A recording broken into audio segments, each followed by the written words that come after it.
ഓടുന്ന കാറിൽ ഒരു യുവനടിയെ വലിച്ചിട്ട് അതിക്രമിച്ച് ആക്രമിച്ച് മാനസികമായി ശാരീരികമായി തകർക്കുന്ന സമയത്തെല്ലാം ഈ പ്രതികൾക്ക് പൾസർ സുനിക്കും വീട്ടിൽ അമ്മയുണ്ടായിരുന്നു, മണികണ്ഠന് വീട്ടിൽ അമ്മയുണ്ടായിരുന്നു, മറ്റു പ്രതികൾക്കെല്ലാം വീട്ടിൽ അമ്മയുണ്ടായിരുന്നു, കുഞ്ഞുങ്ങൾ ഉണ്ടായിരുന്നു.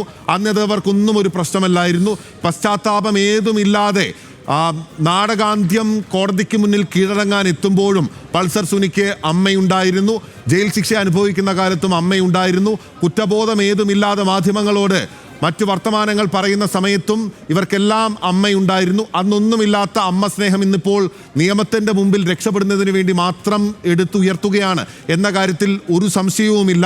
കരയുന്ന കണ്ണീരിന് എന്തെങ്കിലും വില നാട് നൽകണമെങ്കിൽ, നിയമം നൽകണമെങ്കിൽ തുള്ളി ആത്മാർത്ഥതയെങ്കിലും വേണം. ചെയ്ത കുറ്റത്തെപ്പറ്റി ഒരു വിധത്തിലും പശ്ചാത്താപമില്ലാത്ത കൊടും ക്രിമിനലുകളാണ് ഇവർ എന്ന കാര്യത്തിൽ കേരളത്തിൻ്റെ പൊതു മനസാക്ഷിക്ക്, അത് ഏത് കോടതി അല്ലെന്നും ആണെന്ന് വിധിച്ചാലും കേരളത്തിൻ്റെ പൊതു മനസാക്ഷിക്ക് ഒരു മാറ്റവുമില്ല എന്നുള്ളത് വ്യക്തമായ കാര്യമാണ്. നിയമത്തിൻ്റെ മുൻപിൽ തെറ്റുകാരെന്ന് വിധിക്കപ്പെട്ടവർ ഇപ്പോൾ രക്ഷപ്പെടുന്നതിന് വേണ്ടി ഉപയോഗിക്കുന്ന അവസാനത്തെ പഴുതു മാത്രമായി ഇതിനെ കാണുകയും വേണം.